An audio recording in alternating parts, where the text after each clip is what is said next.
আল্লাহ রাব্বুল আলামিন এই পুরা কোরআন কারীমের ভিতরে একটা আয়াত আছে সবার শুরুতে এটা নাযিল করছে, আবার একটা আয়াত আছে সবার শেষে নাযিল করছে।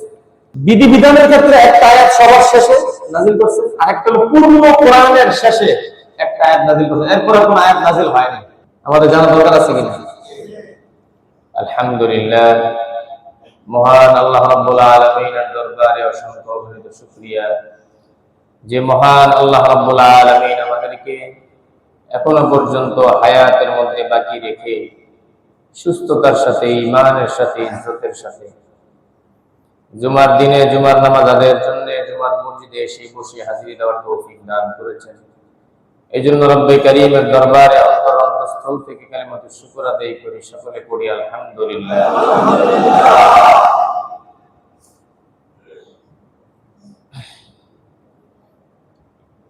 সঠিকভাবে ইবাদত করতে করার জন্য জ্ঞান থাকা জরুরি।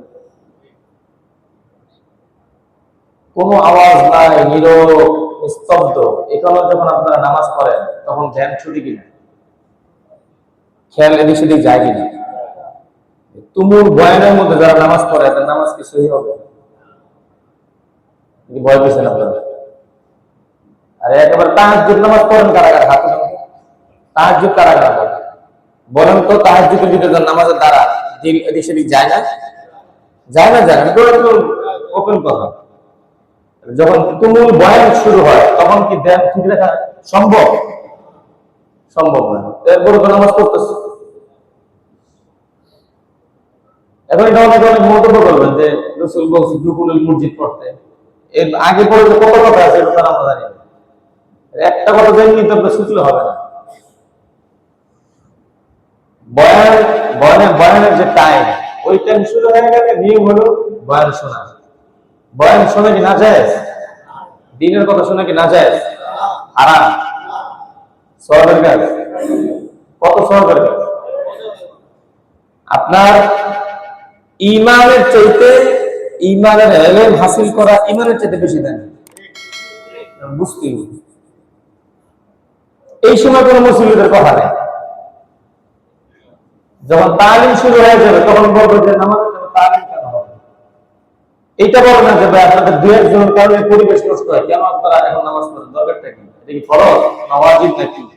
এই কথাটা তখন বলেন না কেন আপনারা? এক পর বলে কথা শুধান, কি বে কথাটা কি খারাপ বললাম? কথা বললে সব লেগে বলবে, আদা বলেন আদা সাদা বলে কি কথা কি বুঝতে পারছেন? খায় এটা আমার বলা মাকসাদ ছিল না, আমি বললাম। এরপরও দেখবো আমাকে মানবে না, না মানলে কিছু করার আছে? আমরা কি ধৈর্য বানিয়ে পারবো? আমাদের কাজ হলো জানায় দেওয়া, মানা না মানা যার যার ব্যাপার। আল্লাহ পাক আমাদেরকে সঠিকভাবে কথাগুলো বোঝার তৌফিক দান করেন। নির্ধারিত সময় যখন শুরু হয়ে যাবে, যেই টাইমে যেই কাজ ওইটা ওই টাইমে করা। বয়ানের টাইম শুরু, এখন আর কোনো নামাজ নেই, আর আপনাকে শরীর বাধ্য করে না যে এখন পড়তেই হবে, নাহলে তুমি শেষ, এরকম কোন বিধিবিধান আছে?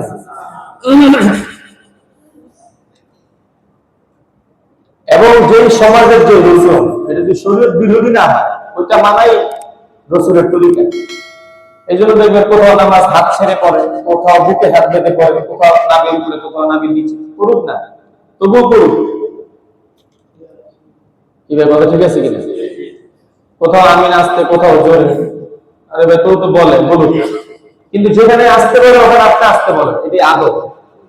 ওখানে আপনি জোরে বলে আপনি আপনার তরিকা বুঝেন দরকার নেই। কথা কি বুঝতে পারছেন ভাই? আবার যেখানে জোরে বলে সেখানে আপনি জোরে বলেন। আপনাকে শরীর বলে না যে একেবারে শেষ হয়ে গেছে, এটা বলেন। আপনি সম্মান দেখাইলেন। এই যে উদারতা, এইটা একটা উদারতা, কিন্তু এটা আমাদের ভিতরে কম, বেশি থাকা চাই ইনশাআল্লাহ। এবং যখন যে ডিরেকশন আসে আলেমদের পক্ষ থেকে, যদি দেখেন যে শরীর বিরোধী না, ভালো, সমস্যা কি? জনসমুদ্রে আপনি 2 রাকাত নামাজ পড়ে কি আব্দুল কাদের জিলানী হয়ে গেছে? কিন্তু পরিবেশ নষ্ট করে ফেললেন না। একটা গতি, একটা ধারাবাহিকতা, একটা সামাজিকতা এটা নষ্ট হয়ে যায়। এদিকে আমরা খেয়াল রাখলাম। ইনশাআল্লাহ করব। আজকে যে আলোচনা করবো এটা আমাদের প্রত্যেকেরই জরুরি। আমি জানি না কতটুকু করতে পারবো, তবে আমি চেষ্টা করবো কথাগুলো হৃদয় থেকে বোঝানোর জন্য। আমার কথা যদি এদিক সেদিক হয়, আপনাদের দুঃখ বেদনা লাগে, আমাকে মাফ করে দিবেন আল্লাহর রাস্তায়। যদি আপনাদেরকে ব্যক্তিগত অ্যাটাক করার জন্য আমি যদি কোনো কথা বলে থাকি, এটা আল্লাহ পাক আমাকে করবে। আমি এতটুকু সতর্ক হয়ে কথা বলার চেষ্টা করি। আল্লাহ রাব্বুল আলামিন এই পুরা কোরআন কারীমের ভিতরে একটা আয়াত আছে সবার শুরুতে এটা নাযিল করছে, আবার একটা আয়াত আছে সবার শেষে নাযিল করছে। বিধিবিধানের ক্ষেত্রে একটা আয়াত সবার শেষে নাযিল করছে, আর একটা হলো পূর্ণ কোরআনের শেষে একটা আয়াত নাযিল করছে। এরপরে কোন আয়াত নাযিল হয়নি। আমাদের জানা দরকার আছে কিনা? কোরআনুল কারীমের শুরুতে যে আয়াতটা নাযিল করছেন এটা আমরা সবাই জানি, ইকরা, পড়ো। কি বলছেন? ইকরা, সবাই বলেন। এটা কোরআনের শব্দ। কোরআনের শুরু লগ্নে, ইসলামের শুরু লগ্নে সর্বপ্রথম আল্লাহ তাআলা যে ওহীকে দিয়ে পাঠাইলেন জিবরিল আমিনের মাধ্যমে রাসূলকে, সে শব্দটা কি ছিল বলেন? সবাই সমান তালে আওয়াজ দিয়ে বলেন ইকরা। বলেন ইকরা। সুন্দর শব্দ। আল্লাহ পাঠাইলেন প্রথমে, জিবরিল বললেন প্রথম, রাসূল বললেন প্রথম, আমরাও বললাম সুবহানাল্লাহ। ইকরা। রাসূল জানি কত সুন্দর করে পড়ছে, ঠিক না? এইটা ছিল প্রথম শব্দ।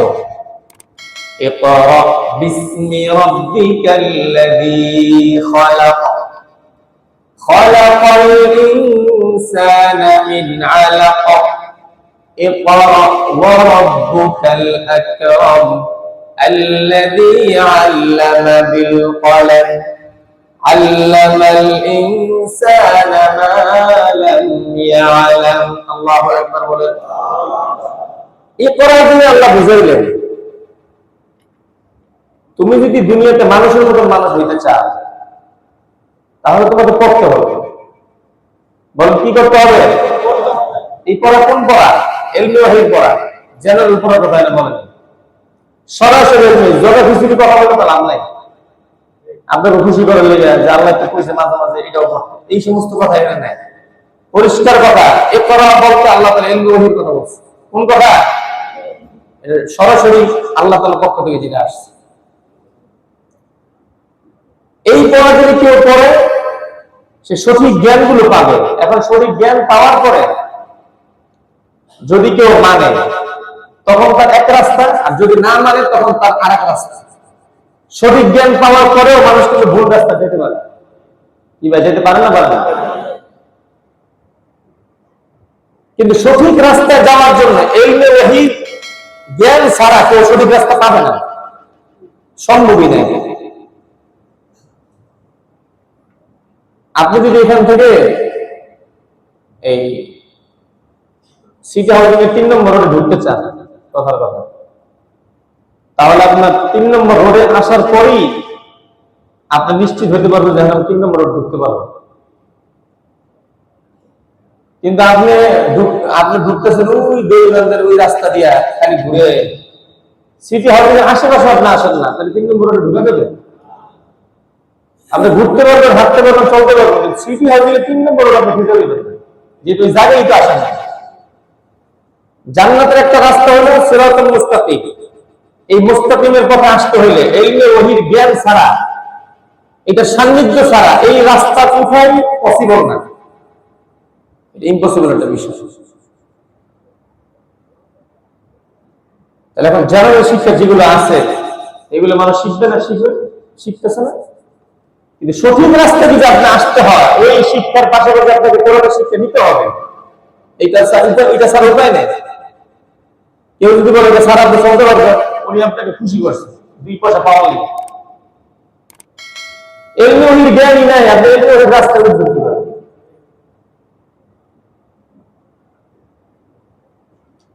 আপনি জানেনই না খাবার কিভাবে গ্রহণ করতে হয়, তাহলে ক্ষুধা নিবারণ হবে কিভাবে? ওষুধ যেটা, রোগ যেটা, এটা নির্ণয় করতে পারবেন না, ট্রিটমেন্ট দিবেন কিভাবে? খায়। এইটা হলো কোরআনের প্রথম আয়াত, এরপর আর বিধিবিধান নাযিলের সর্বশেষ আয়াত বা ইসলাম সংক্রান্ত বিষয়ে আল্লাহ তাআলা যে সর্বশেষ আয়াত নাযিল করছেন সেটা ছিল আল ইয়াউমা আকমালতু লাকুম দীনাকুম ওয়া আতমামতু আলাইকুম নি'মাতি ওয়া রাদিতু লাকুমুল ইসলাম দীনা। আজ আমি তোমাদের জন্য তোমাদের দ্বীনকে পরিপূর্ণ করে দিয়েছি,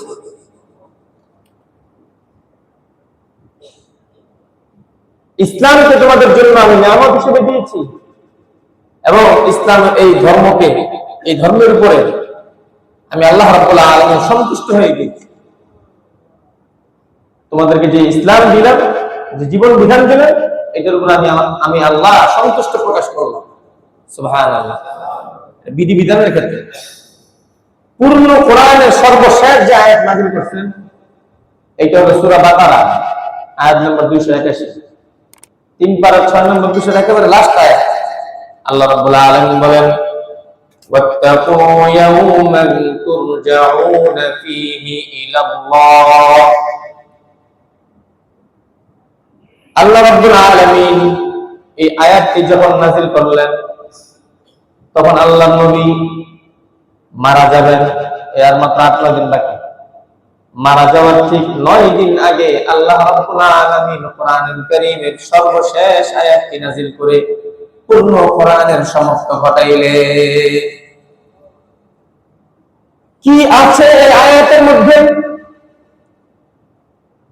আপনারা জানেন পৃথিবীতে যত মজলিস হয়, যত সভা হয়, যত মিটিং হয়, সমস্ত মিটিং এর সর্বশেষ ফলাফলটাকে মিটিং এর শুরুতে বলে না শেষে বলে?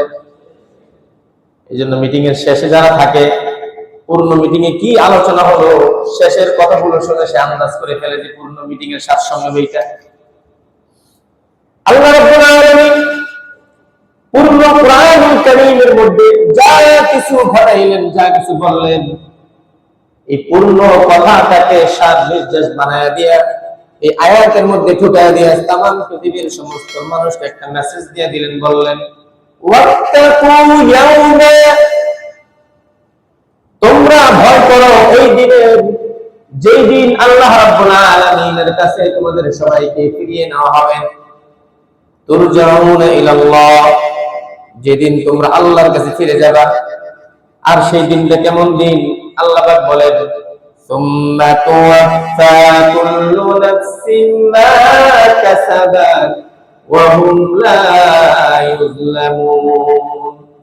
জীবনের শুরু থেকে শেষ পর্যন্ত, সকাল থেকে সন্ধ্যা পর্যন্ত, জীবনের শৈশবে, কৈশোরে, যৌবনে, বৃদ্ধ অবস্থায়, কর্মজীবনে, অবসর জীবনে, বৈবাহিক জীবনে, বৈবাহিক জীবনের আগে, শিক্ষা গ্রহণ করছো বা না করছো, তোমার পূর্ণ জীবনে তুমি যত কাজ করেছো, যত আমল করেছো, ওই আমলের পাই টু পাই হিসাব করে করে আল্লাহ রাব্বুল আলামিন তোমার ফলাফল সেই দিন বুঝাইয়া দিবেন।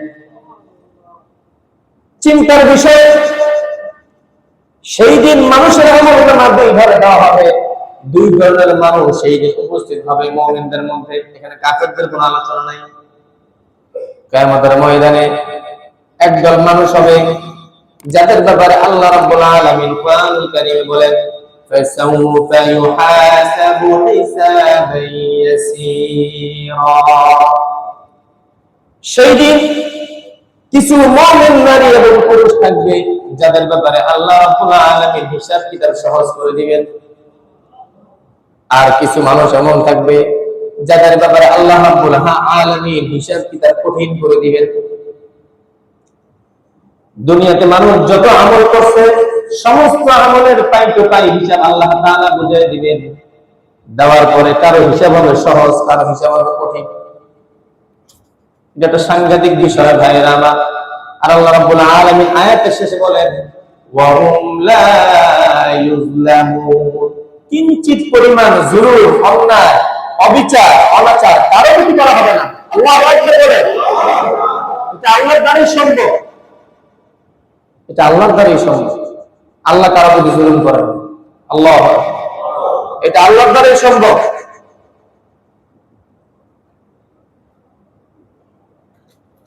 আল্লাহ তাআলা এখানে বললেন এই আয়াত সর্বশেষ আয়াত বললেন যে তোমরা ওই দিনকে ভয় করো। সবাই এক আওয়াজে বলেন ওই দিনটা কোন দিন? বিচারের দিন। বলেন কি দিন? বিচারের।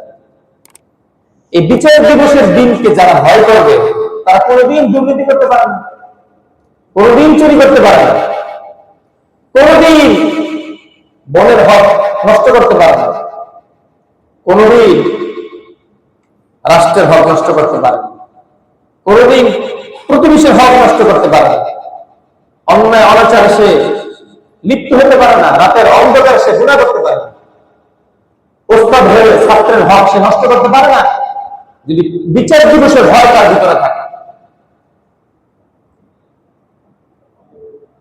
খুবই জটিল প্রশ্ন হয়ে যায় এবং জটিল আমল। এই বিচার দিবসের ভয় যদি কারো না থাকে, সে নামাজ পড়ার পরেও সুদ খাবে। বিচার দিবসের ভয় যদি তার অন্তরে না থাকে, সে রোজা রাখার পরেও ঘুষ খাবে। এই বিচার দিবসের ভয় যদি কারো অন্তরে না থাকে, রাতের অন্ধকারে সে জিনায় ব্যভিচারে লিপ্ত হয়ে যাবে। এই বিচার দিবসের ভয় যদি কারো না থাকে, দেশের সম্পদ লুটপাট করে সে বিদেশে পাচার করে দিবে, কারণ বিচার দিবসের ভয় তার কাছে নাই। বিচার দিবসের ভয় যদি কারো অন্তরে না থাকে, দল ক্ষমতা থাকলে তার চেহারা একরকম থাকবে, না থাকলে আরেক রকম থাকবে।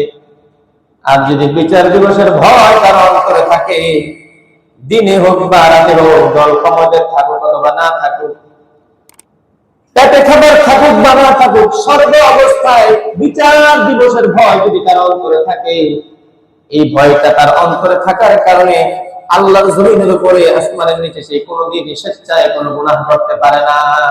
সুবহানাল্লাহ। এই মনে হযরত ওমর রাদিয়াল্লাহু তাআলা আনহুর জীবন থেকে একটা ঘটনা আপনাদের সামনে বলি। বিচার দিবসের ভয় যদি কারো অন্তরে থাকে, এই লোকটার শিক্ষা থাকুক অথবা না থাকুক, সে গুনাহ থেকে বেঁচে থাকে। হযরত ওমর রাদিয়াল্লাহু তাআলা আনহু একবার তার সাথী সঙ্গী নিয়ে মরুভূমির সফর করছিলেন। মরুভূমির সফর বড় কঠিন সফর, লম্বা সফর হওয়ার কারণে নিজের কাছে যে খাদ্য সামগ্রী ছিল এগুলো শেষ হয়ে গিয়েছে, অথবা খাদ্য সামগ্রী ছিল না। একটা পর্যায়ে যখন প্রচন্ড ক্ষুধার কারণে সফর করতেছিলেন, মদিনার প্রেসিডেন্ট হযরত ওমর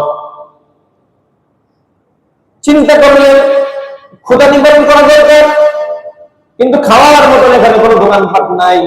কিভাবে সে খাবার গ্রহণ করবে এবং ক্ষুধা নিবারণ করবে, কোনো ব্যবস্থা নাই। চলতে চলতে চলতে চলতে দুপুরের সময় দেখেন যে বিশাল বড় একটা ছাগলের পাল নিয়ে একটি রাখাল পায়চারি করছেন। রাখালকে ডাক দিয়ে রাখালকে দূর থেকে দেখলেন যে রাখাল একটি ছাগলের দুধ দোহাইলেন। দুধ দোহাইয়া সে পান করলেন, আবার সে নিয়মিত ছাগল চড়ানোর কাজে লেগে গেলেন। হযরত ওমর দূর থেকে এই জিনিসগুলো পর্যবেক্ষণ করে ক্ষুধা নিবারণের জন্য ওই রাখালকে ডাক দিলেন, ভাই রাখাল এদিকে আস। রাখাল ডাক দিয়ে বলেন, জি মুসাফির ভাই বলেন তো কি জন্য আপনি আমাকে ডাকলেন? আমি তো আমার কাজে ব্যস্ত ছিলাম, কি জন্য ডাকলেন বলেন। হযরত ওমর ডাক দিয়ে বললেন, রাখাল ভাই বড় ক্ষুধা লাগছে, এমন ক্ষুধা লাগছে, ক্ষুধার যন্ত্রণায় ছটফট করতেছি, যে কোনো মূল্যে ক্ষুধা নিবারণ করতে হবে, তুমি আমাকে একটু সাহায্য করতে পারো কিনা? রাখাল ডাক দিয়ে বলেন, মুসাফির ভাই কিভাবে আমি আপনাকে সাহায্য করব? আমার কাছে তো কিছু না, আমি তো রাখাল মাত্র।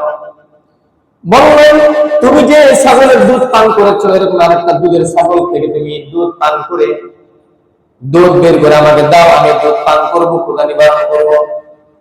রাখাল ডাক দিয়ে বলে, মুসাফির ভাই এই যে ছাগলগুলো আপনি দেখতেছেন, এই ছাগলগুলো কিন্তু আমার না, আমার একজন মালিক আছে, আমি ওই মালিকের আন্ডারে কাজ করি, বেতনভুক্ত। ওই মালিক আমাকে এই ছাগলগুলো চড়ানোর কারণে কিছু টাকা দিয়ে থাকেন, আর ছাগল বিচরণকালে যদি আমার ক্ষুধা লাগে, আমাকে মালিক বলে দিচ্ছেন ক্ষুধা যখন লাগবে তুমি একটা ছাগলের দুধ পান করতে পারবা, এইটাও আমার বেতন অন্তর্ভুক্ত। এর বাহিরে আপনাকে যদি আমি ছাগলের দুধ পান করাইতে হয়, মালিকের অনুমতি ছাড়া আমি আপনাকে দুধ পান করাইতে পারবো না।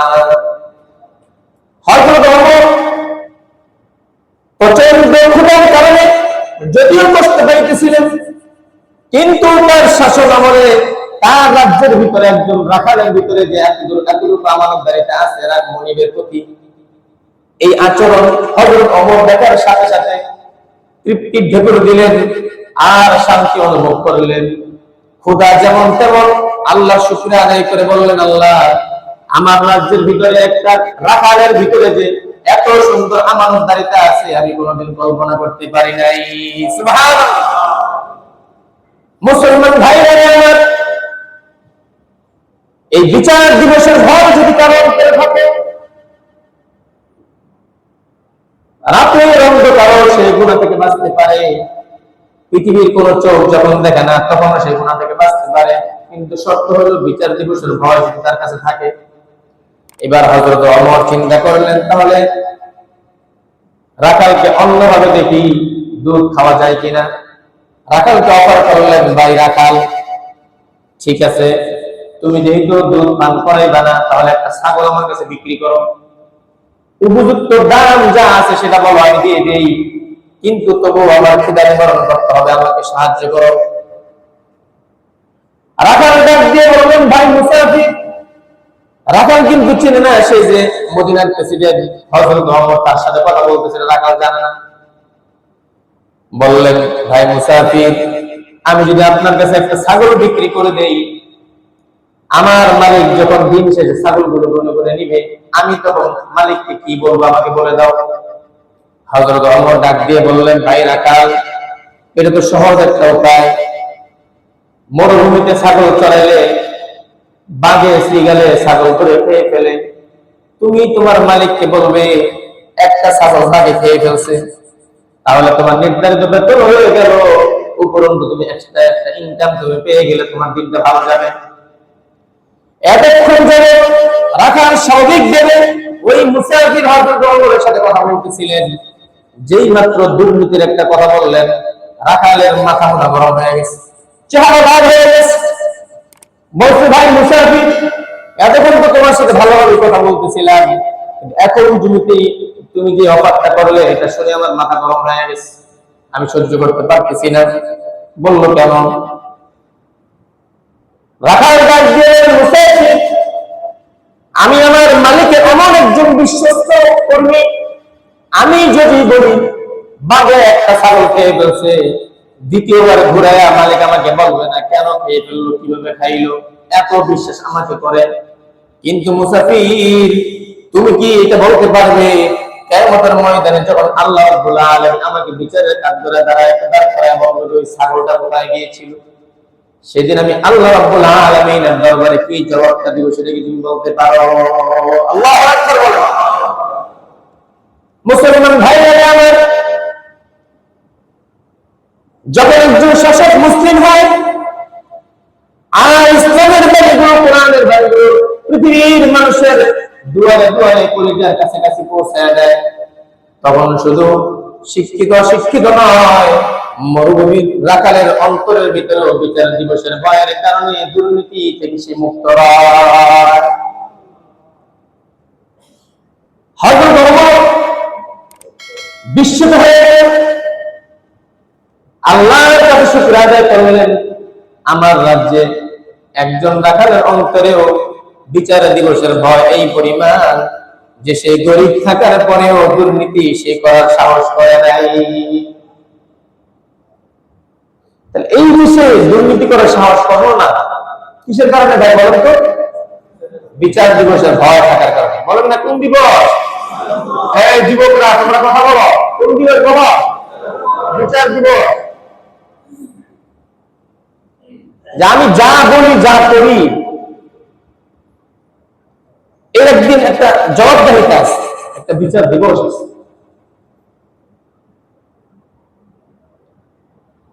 এই জবাবদিহিতা যদি কোনো মানুষ অনুভব করে, সে কোনোদিন দুর্নীতি করতে পারে না, অন্যায় অপরাধ করতে পারে না, অন্যায় সাপোর্ট করতে পারে না।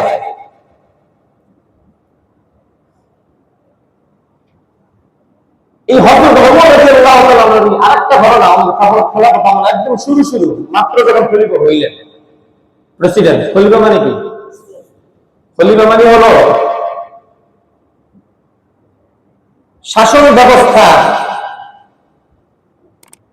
শাসন প্রয়োগ করা যিনি একমাত্র ক্ষমতার অধিকার রাখেন, শাসনকর্তা, মুসলিম দেশের শাসনকর্তা যিনি, আরবিতে বলা হয় খলিফা।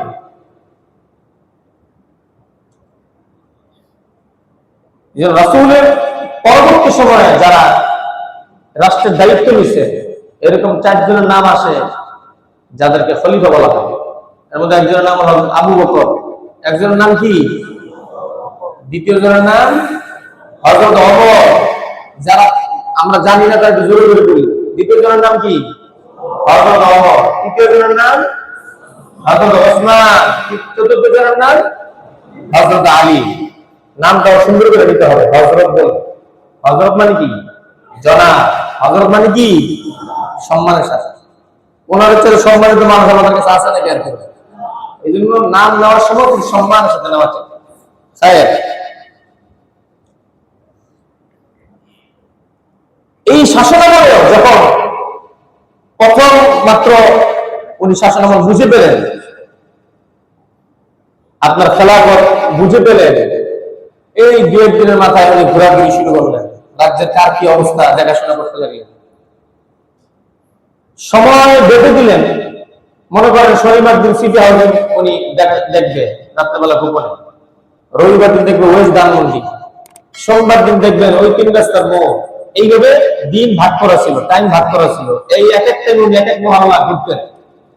ওরকম ঘুরতে করতে একজন বৃদ্ধ মহিলার ঘরে গিয়ে উঠলেন। তো বৃদ্ধ মহিলাকে জিজ্ঞেস করতেছেন যে, মা, এই বাচ্চাগুলো কেন কান্নাকাটি করে? এই ঘটনা আপনারা জানেন? কেন কান্নাকাটি করে? তারা তো এতিম, আমার বাচ্চারা আজকে কয়েকদিন যাবত খানা দানার কোনো ব্যবস্থা নাই, ক্ষুধার যন্ত্রণায় কান্না করতেছে। তো বললেন, আপনার এই দুরবস্থা কি কেউ জানে না, বা খলিফা জানেন না? বললো, এই রাজ্যে যে খলিফা ওমর, তারা খলিফা বানিয়েছে কে? সে তো খলিফার উপযুক্ত না। তোমার মতো মুসাফিরের এই মদিনার খলিফা হওয়া দরকার ছিল। কারণ খলিফা ওমরকে তো চিনে না। হযরত ওমর রাদিয়াল্লাহু তাআলার সাথে সাথে বাইতুল মালে আসে। বাইতুল মাল মানে কি? বাইতুল মাল মানে হলো খাদ্য মন্ত্রণালয়। এই মন্ত্রণালয়ের কাজ হলো জনগণের খাদ্য কেমনে বন্টন করবে, এই দায়িত্ব নাকি? এখানে এসে যা যা দরকার উনি বস্তা বেঁধে গোলামকে বললেন, আমার পিঠে উঠায় দাও, ঘাড়ে উঠায় দাও। বললেন, আমিরুল মুমিনিন, আমি থাকতে, আমি তো গোলাম, আপনার খেদমত করবো, আমি থাকতে আপনি যদি কাঁদায় নেন তাহলে কেমন হলো? তখন উনি বললেন যে, গোলাম, কিয়ামতের ময়দানে যদি আল্লাহ পাক জিজ্ঞেস করে এই বাচ্চাগুলা কান্নাকাটি করছিল, না খাইছিল, তুমি কি করছিলে, তখন সেই জবাবটা কে দিবে? চিন্তা করতে পারেন। মুসলমানদের প্রেসিডেন্ট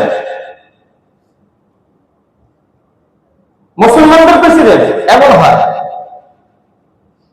শাসনকর্তা এমন হয় যে বলতেছে এই বৃদ্ধার মা এবং তার বাচ্চারা যে না খাইছিল, এই ব্যাপারে কিয়ামতের ময়দানে যদি আল্লাহ আমাকে জিজ্ঞেস করে, সেখানে জবাবটা কে দিবে? তুমি না আমি? বললেন, আমিরুল মুমিনিন, জবাবটা আপনি দিবেন। তাহলে গাছটিটা আমার মাথায় দাও। সুবহানাল্লাহ বলবেন না?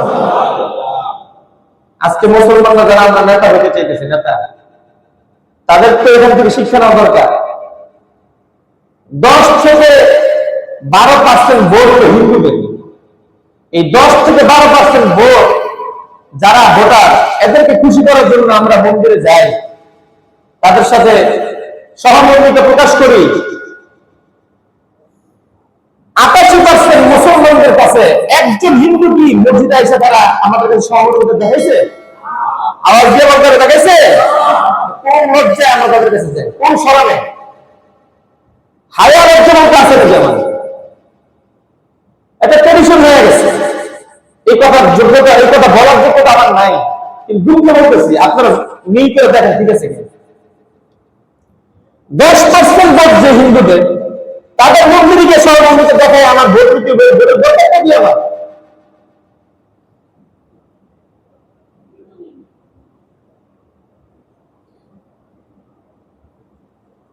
এটা কি ইসলামের কোনো বিধান?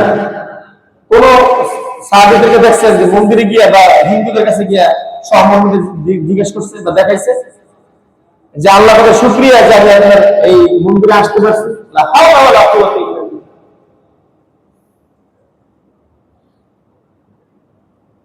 একজন হিন্দু বা বিধর্মী আমাদের মাহফিলে আয়েশা কোনদিন বলছে, আমাদের মসজিদে আয়েশা কোনদিন বলছে যে আমরা দাঁড়াচ্ছি মুখ টুমুক? কারণ তারা নিজেরাই জানে তারা যে দুনিয়ার সবচেয়ে বড় নিকৃষ্ট লোক, তারা নিজেরা জানে এটা। যারা খারাপ মানুষ, যারা ভালো করে জানে আমি খারাপ, আমি কাজটা খারাপ করি, খুব ভালো করেই জানে। আপনাদের কি মনে হয় তারা জানে না এটা?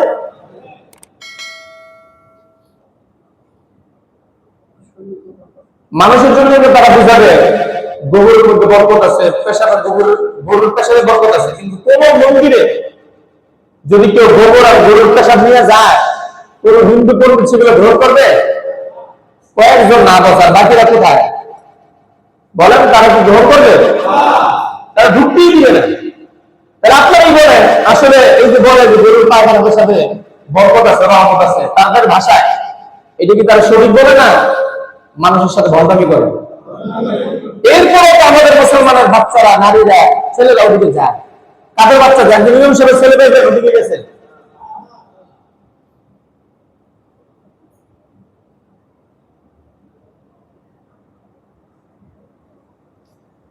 এটা হলো অবহেলা। অবহেলা অবহেলা বুঝেন? আমি আপনাদেরকে বুঝাই অবহেলা কি জিনিস। কিয়ামতের ময়দানে সবচেয়ে বড় শাস্তি যারা পাবে তারা হলো ওই সমস্ত লোক যারা দ্বীনের বিষয়ে অবহেলা করছে। অবহেলা। একটা মানুষ, একজন মুমিন, এখন এই কথাগুলো অন্যদিকে যাবে, কিন্তু কথাগুলো কাজের। হাজার হাজার গুনাহ আছে তার আমল নামে, কিন্তু কিয়ামতের ময়দানে তার গুনার যে পাল্লা, এই পাল্লায় বেশি গুনাহ দেখাবে না। মানে এটা ওয়েটফুল হবে না, এটা কোয়ান্টিটি বেশি হবে, কিন্তু কোয়ালিটি ফুল গুনাহ না। আপনারা কি শব্দটা বুঝছেন ভাই? এটা বুঝতে হবে। এটা বুঝলে অনেক কিছু আপনাদের শুধরায় যাবে, আমাদের শুধরাবে ইনশাআল্লাহ। একটা হলো গুনার কোয়ালিটি, একটা হলো কোয়ান্টিটি। আপনারই বলেন ভালো জিনিসের ভিতরে কোয়ান্টিটি ভালো না কোয়ালিটি ভালো? কোয়ালিটি মানুষ মেনটেন করে বেশি, ঠিক না? এই গুনাহের ভিতরে কোয়ান্টিটি আছে, কোয়ালিটি আছে। একটা হলো দেখতে গুনাহ অনেকগুলো, আর একটা হলো গুনাহ অনেক না, কিন্তু একটাই অনেক গুনাহের পিছে ফেলাই দিচ্ছে। কথাটা বুঝছেন আপনারা? এবারে আসেন, কিয়ামতের ময়দানে কিছু মুমিন থাকবে তাদের অনেক গুনাহ, কিন্তু তাদের জাহান্নামের শাস্তি কম হবে বা নাজাত পাইতে পারবে, ঠিক না? আর কিছু মানুষের গুনাহ কম, কিন্তু কোয়ালিটি এত ওয়েটফুল, ওই এক গুনাহই তার জাহান্নামের ওখানে আগুনে চুবায় লয়ে গেল। নাউজুবিল্লাহ পড়বেন না? যারা আমরা নাউজুবিল্লাহ পড়ি না তারা আমরা নিশ্চিন্ত যে আমাদের কোয়ালিটি ফুল গুনাহ নাই, আমরা সব আল্লাহ ওয়ালা বুঝুন। তাহলে দেখেন কোয়ালিটি ফুল গুনাহ কোনটাকে বলে। একটা লোক আপনার প্রচন্ড অসুস্থ, হসপিটালে বেডে শুয়ে আছে, লড়াচড়া করতে পারে না। একদিন তার নামাজ কাজা গেছে, একদিন নামাজ পড়তেই পারে না। এটা কি সে ইচ্ছায় নামাজ ছাড়লো না অনিচ্ছায়? ট্রেনে উঠছে ঈদের বাজারে, এমন ঠাসাঠাসি, দাঁড়ানোরই সুযোগ নাই, নামাজ কেমনে পড়বো? নামাজটা নাই হয়ে গেছে, তার কাছ থেকে পড়তে পারেনি। এটা কি ইচ্ছে হইল না অনিচ্ছায়? এইরকম ধরেন বিমানে সফর করতেছে, বিমানের উজুর পানিও নেই, টাইমের ব্যবস্থাও নেই, কোনো সুযোগই নেই। এই দিন আরেকদিন নামাজ গেল, মনে করেন তার সারা জীবনে এরকম নামাজ এরকম অসুস্থতার কারণে পড়তে পারে না। ইচ্ছায় না অনিচ্ছায়? এই সমস্ত গুনাহ আবার দেখা গেছে ফজরের টাইমে রাত 12টা বাজে আসছে, কোনো কারণে কাজ করে হঠাৎ করে ঘুমায় গেছে, ফজরে উঠতে পারে না। ইচ্ছা হইল না অনিচ্ছায়? এই সমস্ত কারণে তার যে গুনাহ হলো, এই গুনাহ আল্লাহর কাছে তেমন মারাত্মক কোনো অপরাধ না। ওই গুনার চাইতে যেই গুনাহ অবহেলা করে অর্জন করছে, অবহেলা মানে ওই চলতেছে ক্যারাম বোর্ড খেলে, নামাজ চলতেছে লুডু খেলে, নামাজ চলতেছে দোকানের দ্বারা দুবারা বিড়ি খেতেছে, নামাজ চলতেছে জামুনি আর যায় না, নামাজ চলতেছে ওদিকে উনি মিছিলে আছে, নেতাই করছে মিছিল করতে, মিছিলের পরে 500 টাকা দিব, এখন যদি নামাজে যায় তো টাকাটা নাও পেতে পারে, অবহেলা করে। এইভাবে যারা নামাজ ছাড়ছে, এরকম একটা নামাজ কিয়ামতের ময়দানে তার জাহান্নামে যাওয়ার জন্য যথেষ্ট। এটাকে বলা অবহেলা। পুরুনে জামনে খামনে এটা অবহেলা। এই অবহেলার গুনাহ এটা আল্লাহর কাছে মারাত্মক। আল্লাহ রাব্বুল আলামিন কোরআনুল কারীমে বলেন ফাওয়াইলুল লিল মুসাল্লিন। ফাওয়াইলুন মানে এমন একটা দোজখের একটা অপশন, একটা আইটেম, যে আইটেমটার নাম হলো ওয়াইলুন। আল্লাহ রাব্বুল আলামিন বলেন কিছু মুসল্লি আছে তাদের জন্য আমি এই ওয়াইল নামক দোজখটাকে নির্ধারণ করে রেখেছি। নাউযুবিল্লাহ। আল্লাযীনা হুম আন সালাতিহিম সাহুন, যারা নামাজের ব্যাপারে বড় অবহেলা করে, অলস, টাইম মতো নামাজ পড়তে হয়, জামাতের কোনো গুরুত্ব নাই, টাইমের কোনো গুরুত্ব নাই, পোশাক আশাকের কোনো গুরুত্ব নাই, এই চললো তো চললো, গোলে মেলে যাই দিন আছে আর কয়দিন, এইভাবে চলছে। কথা কি বুঝতে পারছেন? এই অবহেলার জিন্দেগি যাদের, তাদের ভয়ানক অবস্থা। অবহেলা মানে কি? সে আল্লাহকে খেয়াল করলো না, আল্লাহকে সে মনে করলো না।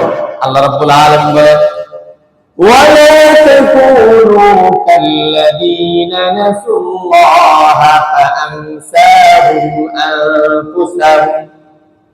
আল্লাহ রাব্বুল আলামিন বললেন লা তাকুনু, তোমরা তাদের মতো হয়ো না যারা আল্লাহকে ভুলে গেছে, তাদের মতো তোমরা হয়ো না। কারণ তাদের মতো যদি তোমরা হয়ে যাও তাহলে আল্লাহ রাব্বুল আলামিন তাদেরকে ভুলে যাবেন, আর আল্লাহ রাব্বুল আলামিন তাদেরকে ভুলে যান যারা হলো ফাসিক, পাপাচার। নাউযুবিল্লাহ। কিয়ামতের ময়দানে এই সমস্ত মুমিন মুসলমানদের হিসাব কিতাব হবে, বিচার দিবস কায়েম হবে। একদমই মুমিন মুসলমান থাকবে যাদের আমল বেশি গুনাহ কম। বলেন আমল বেশি, এই ঘুমাইলে হবে না তো, মুখে বলেন কি কি বেশি, গুনাহ কম। আল্লাহ পাক এদের হিসাব সহজ করবে। সুবহানাল্লাহ বলবেন। আল্লাহ রাব্বুল আলামিন এই মানুষগুলাকে একটা পর্দার ভিতরে যাইতে বলবেন, ইউদুনিয়াল্লাহুল মুমিনাত। আল্লাহ রাব্বুল আলামিন একটা চাদর দিয়ে মুমিনদেরকে ঢেকে বলবেন ফায়াদাউ আলাইহি কানাফাহু ওয়া ইউসিতরুহু। আল্লাহ রাব্বুল আলামিন যাদের গুনাহগুলোকে গোপন রেখেছিল দুনিয়াতে, কিন্তু তারা গুনাহ করছে, এরকম মুমিনদেরকে আল্লাহ রাব্বুল আলামিন থেকে বলবেন ফায়াকুল আতাআরিফু যামবা কাযা, আতাআরিফু যামবা কাযা। বলবে বান্দা এই যে গুনাহগুলো তুমি কি করছিলে কিনা, মনে করে গুনাহগুলো দেখাবে। মনে করে কি দেখাবে? এই যে যাদের বাসায় বড় বড় মনিটর আছে তারা খেয়াল করে, সিসি ক্যামেরা মনিটর সব ভাষে না। দুনিয়ার মানুষের মাথায় যদি সিসিটিভি বাইরে পারে, তাহলে আল্লাহর মাথায় কত আগে থেকে আছে। 24 ঘন্টা ইসরায়েলি সেনারা তারা 24 আওয়ার্স প্রত্যেকটা মূল পয়েন্টে কে কি করতেছে এটা তাদের নলেজের ভিতরে।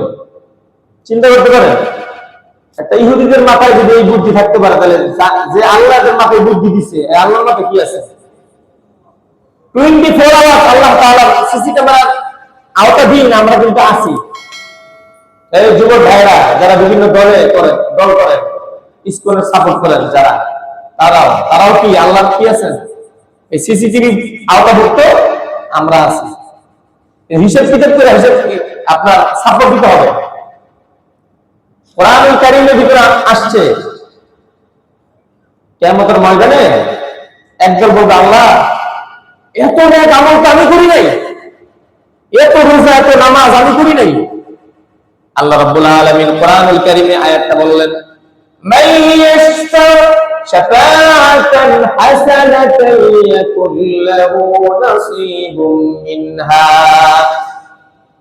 দুনিয়াতে তুমি মানুষকে বলতে ভাই আসেন নামাজে আসেন, ভাই সুবহানাল্লাহ বললে ইলাম, ভাই আসেন কোরআন শিখেন, ভাই আসেন রোজা রাখেন, ভাই আসেন মা বোনদেরকে পর্দা রাখার ব্যবস্থা করি, ভাই চলেন রাস্তাটা ঠিক করে দিই, ভাই চলেন এই মানুষটা বিপদে পড়ছে চলেন আগায় দিই, একটু সহযোগিতা করি। এই যে পৃথিবীতে তুমি নিজেরা আমল করছো, অন্যদেরকে আমল করার জন্য উৎসাহিত করলে, এই জন্য তুমি যখন মারা গেছো তোমার আমল বন্ধ হয়ে গেছে।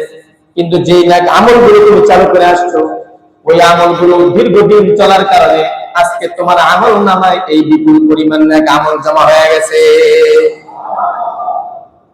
মসজিদে দান করেছিলে, মাদ্রাসায় দান করেছিলে, মাদ্রাসার সহযোগিতায় তুমি কাজ করেছিলে, নিজে তো এক খতম করানো জীবনে দেওয়া নাই, কিন্তু এমন মাদ্রাসা তুমি তৈরি করলে, সহযোগিতা করলে, যে মাদ্রাসায় শত শত হাফেজে কোরআন বের হয়েছে ধারাবাহিকভাবে হাজার হাজার। ওই ছাত্ররা যে আমল করলো, ওই আমলের বরকতে আল্লাহ রাব্বুল আলামিন তোমার আমল নামায় সেই সওয়াবের ধারাবাহিকতা উঠায় দিয়েছে। সুবহানাল্লাহ। আমরা তো যে বলি দান করতে যা করছি আমি বড় ইহসান করছি, ইহসান কি আপনার জন্য আপনি করছেন, আমার কি কথা বুঝেন নাই? আল্লাহ দুনিয়ার নেজামিলি রাখছে। মসজিদকে একা করতে পারে না, মাদ্রাসাকে একা করতে পারে না, এটা সবার সহযোগিতা। কারণ আমরা সবাই কার বান্দা? আল্লাহ পাক চান যে আমরা সবাই যেন জান্নাতে যাই। কারণ উত্তরের কারণে যদি জাহান্নামে যায়, এটা আল্লাহর দোষ। আওয়াজ দিয়ে বলেন আল্লাহর দোষ। সামনে আছে আপনার সামনে খামচে ভরা আপেল, কমলা, বেদানা, পোলা, কমলা, কোপ্তা, বিরিয়ানি, অমুক তমুক সব খাবার আছে, আপনি খাইতে পারেন না, এটা কি আল্লাহর দোষ? ওইভাবে আমরা বলি যে ভাই এখন মসজিদে দান করেন, ভাই মাদ্রাসার কাজ চলতেছে দেন। আমরা অনেকে মনে করি দিব না, হুজুর কেমন আগা, আপনার না দিলে কি মাদ্রাসার কাজ আগে না? কি বলেন, কি করে থাকবো? মোটেও না। বড় আপনাকে দিতে পারবেন না, মনে রাখবেন যে আপনার টাকা ভেজাল আছে, এই জন্য দিতে পারবেন না। আমি বলছি আল্লাহ আমার মাদ্রাসায় কোনো হারাম টাকা করে না দেবে, এবং কোন খারাপ মানুষের টাকা করে আমার মাদ্রাসায় না দেবে। আচ্ছা, এই দোয়াটা করে আমার অন্য হয়েছে, মানে কথা প্রসঙ্গে বললাম যে আমার তো মাদ্রাসার কাজ চলতেছে, কালকে বায়না হয়েছে, গতকালকে বায়না হয়েছে 50 লাখ টাকা মতো দরকার, আপনারা দোয়া করে আল্লাহ পাক সব ব্যবস্থা করে দেন, বলেন আমিন। এতটুকু কি বলতে পারি, এর চেয়ে বেশি কি বলবো? আচ্ছা, এবারে আল্লাহ রাব্বুল আলামিন আরেক বান্দাকে ধরবে, এর জাহান্নামে দিবে, আর তার আমল নামাগুলো মন্ত্রে প্রকাশ করবে। সে বলবে আল্লাহ এত খারাপ কাজটা আমি করি নাই। আল্লাহ রাব্বুল আলামিন বলবে তুমি তো করো নাই, কিন্তু তুমি লিড দিছিলা, এই যা ওই হুজুরের ইসকনের বিরুদ্ধে কথা বলতে অনেকে ধর, পরে বান শিকল দিয়ে বাঁধিয়ে পরে ফালাবি, এরপরে আবার এর নিয়ে নাটক সাজায় আবার ওই হুজুরের কাছে ফালাবি, এইভাবে। আর নেতা কর্মীরা তার কথা শুনলে ওই কাজগুলো করছে, তাহলে গুনাহ করছে না? এরকম নেতা বলছে যে অমুকের ঘর ভাঙচুর করে দেন, অমুকে বলছে যে ভগবানের মামলা দিয়ে দেন, বলছে স্যার মামলা দিয়ে দিব, কিছু করে নেই, বানা মামলা, বানায় মামলা দেয়। অসংখ্য নিরপরাধ মানুষ মিথ্যা মামলায় জর্জরিত, কথা বলেন ঠিক কিনা? শান্ত ভদ্র সামাজিক লোক এগুলো হৃদয় মামলা দিয়ে টাকা খাওয়া দাম। আরে ভাই সারা পৃথিবীতে ফেরাও ধামান কামান টাকা পাইছে, বাঁচতে পারছে, তুমি তো বাঁচবা না, লাভটা কি? এই মিথ্যা মামলাতে লাভটা কি? তুমি একটু আরাম পেয়েছো, মোটেও না। তুমি বেড়ানোর আয়োজন করছো, সামনে বেড়ানোই বলবো, আল্লাহ রাব্বুল আলামিন বলবে তুমি এত খারাপ কাজ করো নাই, কিন্তু খারাপ কাজের লিড নেতৃত্ব তুমি দিছিলা, ওইটার আমল সদকা জারিয়া হিসেবে তোমার আমল নামায় ঢুকে গেছে। নাউজুবিল্লাহ। এজন্য আমরা মানুষকে যে কথা বলবো, খারাপ না ভালো সবাই বলেন না কেন ভাই? যারা এনার্জি আছে যাদের, একটু বলেন খারাপ না ভালো বলবো? আমরা যদি কাউকে সমর্থন করি, ভালো মানুষকে সমর্থন করবো না খারাপ? ভালো মানুষ। ভোট যদি দেই খারাপ মানুষকে জীবনে ভালো মানুষকে, কোন বেনামে যদি ভোট না দেয়, কথা বলেন না কেন? যে আল্লাহ হক আদায় করবে, মানুষের হক না আদায় করবে। আচ্ছা, এই কথা বললে কি কোনো রাজনীতির কথা হইল? এটা ধর্মীয় কথা। আপনারা খারাপ মানুষের পক্ষে কে হাতি ধরবো? যে খারাপ মানুষ নেতা হোক এটা চান কে হাতি ধর?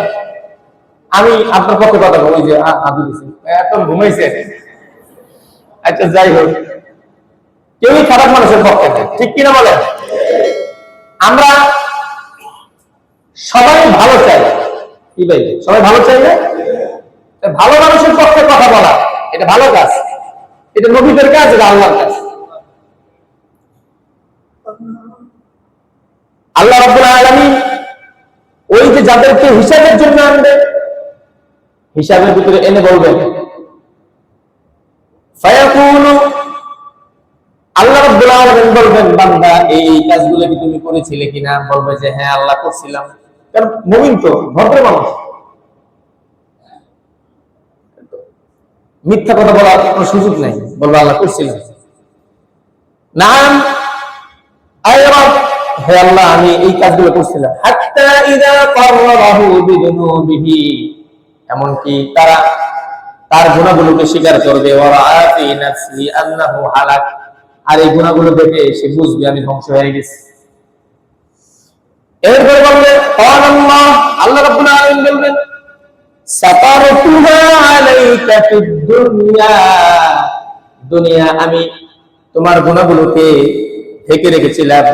ওয়া আনা উগফিরুহা লাকাল ইয়াউম, আজকে আমি আল্লাহ রাব্বুল আলামিন তোমাকে ক্ষমা করে দিলাম। কাউকে পরোয়া করার মতো আমি আল্লাহ নই। সুবহানাল্লাহ। ফায়ুকা কিতাবা হাসানাতিহি, এরপর আল্লাহ রাব্বুল আলামিন তার ভালো আমলনামাগুলো তার ডান হাতে দিয়ে বলবেন। সুবহানাল্লাহ। মুহতারাম হাজিরিন, এই আমলটা তাদেরকে জিজ্ঞেস করে, জানেন? যাদের জীবনে সাধারণ জীবনটাই ছিল তারা ভালোভাবে চলার জীবন, ফজর নামাজে ফজর, জোহর নামাজে জোহর, পাঁচ ওয়াক্ত নামাজ, তারপর রমজানের রোজা, হালাল খাওয়ার চেষ্টা, হারাম থেকে দূরে থাকা, মানুষকে কষ্ট না দেওয়া, স্বাভাবিক জীবনটাই ছিল ভালো। ইন কেস মাঝে মাঝে গুনাহ হয়ে গেছে, মাঝে মাঝে গুনাহ হয়ে গেছে, এদেরকে আল্লাহ রাব্বুল আলামিন হিসাবটা সহজ করে দিয়ে, সহজ হিসেবে রক্ত বুঝছেন। আর যারা আমরা বলি যে নামাজ না পড়লে ইমান ঠিক আছে, তারা কি এই আওতায় আসবে? মানুষ 16 আনার মধ্যে 12 আনাই শয়তানি, 4 আনা হইল বান্দরামি, এই লোকের হিসেব সহজ করবে। তারপরে যারা নামাজ পড়লে সব ঠিক আছে কিন্তু ইসলাম হুকুমত চায় না, এদেরকে আল্লাহ তাআলা সহজ হিসেব করবেন। এইটা আর এক শয়তানি। আল্লাহর প্রত্যেকটা বিধিবিধানকে আপনার মাথার তাজ বানায় রাখতে হবে, তবে যদি রক্ষা পাওয়া যায়। কথা বলেন ঠিক কিনা? আপনি নামাজ হওয়ার থেকে সব মানে ইসলামী খেলাফত, ইসলামী হুকুমত, কোরআনের শাসন আপনি মানেন না। আপনার যদি জিজ্ঞেস করে আগামী পার্লামেন্ট, কোরআনের পার্লামেন্ট দেখতেছে, আপনার কোরআন দিয়ে কি দেশ শাসন করা যায় কিনা? নাউযুবিল্লাহ, কোরআন দিয়ে বলে দেশ শাসন করা যায়, তাহলে এটা কেমন কোরআন হইল? কোরআন দিয়ে শুধু দেশ না, সারা পৃথিবী, কবর জগৎ, হাসর জগৎ, জান্নাত সহ কোরআন দিয়ে চালানো যায়। কথা বলেন ঠিক কিনা? আমরা কি গজবান্ধা ইসলাম পালন করি নাকি? এই পৃথিবীতে একটাই ধর্ম আছে, সঠিক ধর্ম, সেটা হলো ইসলাম ধর্ম। কথা বলেন ঠিক কিনা? যে কথা বিশ্বাস করে না ওদের ঈমান নাই, পরিষ্কার কথা। হাজার জুমার নামাজ পড়লে কোনো লাভ নেই, বেকার। সারা পৃথিবীতে সত্য, নিপুণ, নিখুঁত, আল্লাহর পছন্দিত ধর্ম একটাই আছে, সেটার নাম কি? আওয়াজ দিয়ে বলেন, আরো জোরে বলেন, কি? ইসলাম। এরপর অনেক মুরব্বীরা সিস্টেমে বলে দিয়েছে, কথা বলতে চায় না। আপনি জোরে না পারেন, আস্তে আস্তে বলবেন ইসলাম। আরেকবার সুযোগ দিলাম, বলেন, কারণ এটা ক্যামেরা হইতেছে, ভিডিও হইতেছে, এটা ছবি উঠেছে। আপনি যে বুজুর্গির বাপদেরা চুপ করে বসে আছে, চুপ করে বসে থাকার সময় নেই। সারা পৃথিবীতে আল্লাহর কাছে মনোনীত ধর্ম কোনটা? ইসলাম। এইটা স্বীকার করতে হবে দিল থেকে, উল্টা পাল্টা করবে না, রক্ষা নাই। এইটা স্বীকার করতে হবে পুলিশ ভাইদেরকে, সিআইডিদেরকে, র্যাবদেরকে, আর্মিদেরকে, যদি মুসলিম আর ইসলাম ঠিক রাখতে চায়। সবার, সরকার থেকে শুরু করে মুসলিম পর্যন্ত, মসজিদ থেকে নিয়ে রাষ্ট্রপ্রধান পর্যন্ত, এর ভিতরে যা আছে, সাধারণ বলেন আর সরকারি বলেন, সবার একটাই ধর্ম। যদি সে ইসলাম এবং মুসলিম হয়ে থাকে, যদি সে মুসলিম হয়ে থাকে, তাকে স্বীকার করতে হবে সারা পৃথিবীতে সঠিক ধর্ম বলতে একটি ধর্ম, সেটা কোনটা?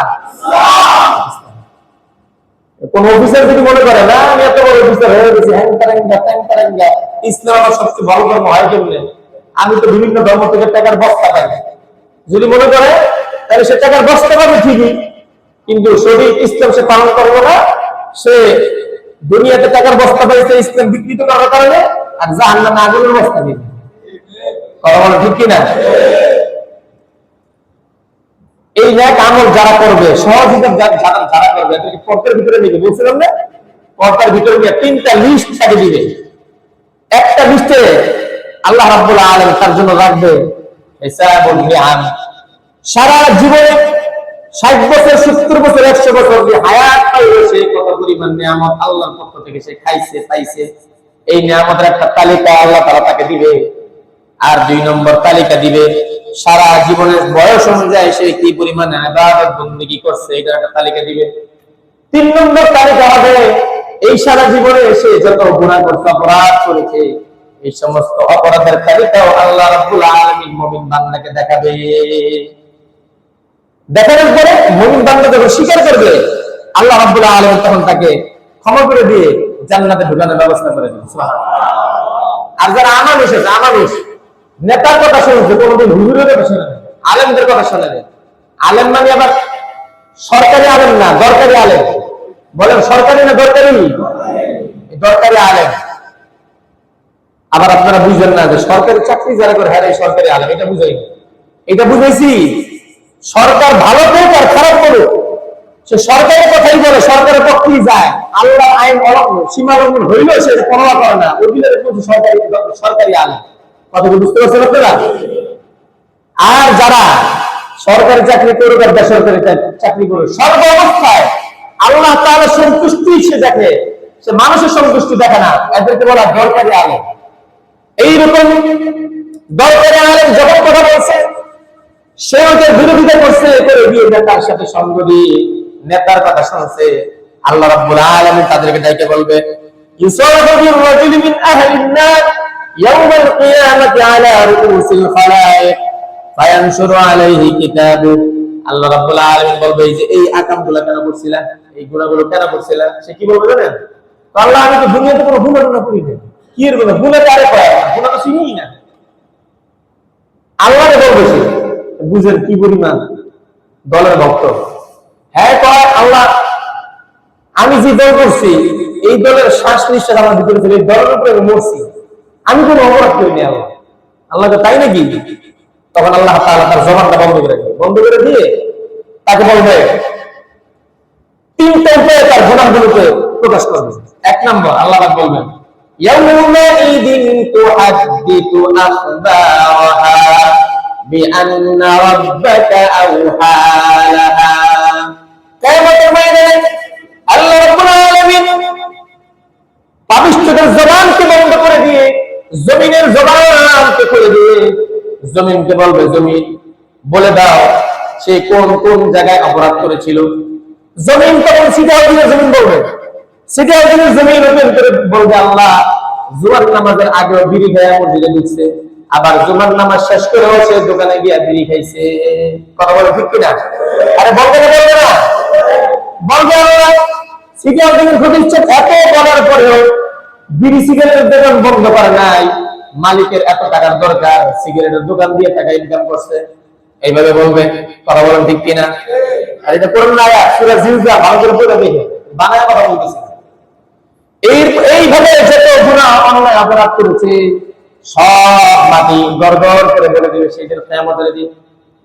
এটা একটা পদ্ধতি। 2 নম্বর পদ্ধতি আল্লাহ রাব্বুল আলামিন বলেন আল-ইয়াওমা নাখতিমু আলা আফওয়াহিহিম। এই পুরো আয়াতের মধ্যে আল্লাহ তাআলা বলেন তার মুখটা দিয়ে কোনো কথা বলার সুযোগ আল্লাহ তাকে দিবে না। হাত কথা বলবে যে আল্লাহ হাত দিয়ে কত মানুষ আমি মারছি, কত মিথ্যা মামলা লিখছি, সব হাত বলে দিবে। আর পা বলে দিবে কত অন্যায় অপরাধের জায়গায় পা দিয়ে গিয়েছে, পা বলে দিবে। সুতরাং অস্বীকার করার আর কোনো সুযোগ আছে? কথা বলার আছে নাকি? আর কোনো সুযোগ নেই। 3 নম্বর বলি কিরামান কাতিবিনা ইয়ালামুনা মা তাফআলুন। সমস্ত মানুষের 2 কাঁধের উপরে 2জন ফেরেশতা রয়েছে, ওই ফেরেশতাগণ কিতাব বের করে দিবে। এই যে দেখেন সেই আমলনামা। আর আল্লাহ রাব্বুল আলামিন বলবেন ইকরা কিতাবাক কাফা বিনাফসিকাল ইয়াউমা আলাইকা হাসিবা। তোমার আমলনামা আজকে তুমি পড়ো, তোমার আমলনামা পড়ার জন্য আজকে তুমি যথেষ্ট। এই আমলনামা নেওয়ার জন্য সে ডান হাত পেশ করবে। আল্লাহ রাব্বুল আলামিন ফেরেশতাদের মাধ্যমে আল্লাহর হুকুমে ওই ডান হাতকে বাঁকা করে ঘাড়ের সাথে বেঁধে দিবে। নাউযুবিল্লাহ বলবেন না? অনেক মজা লাগবে না? অনেক মজা। যাদের কাছে এটা খুব মজা লাগবে তারা নামাজ ছেড়ে দিয়ে অসুবিধা নেই, ওরকম মজা আকারে দেখায়।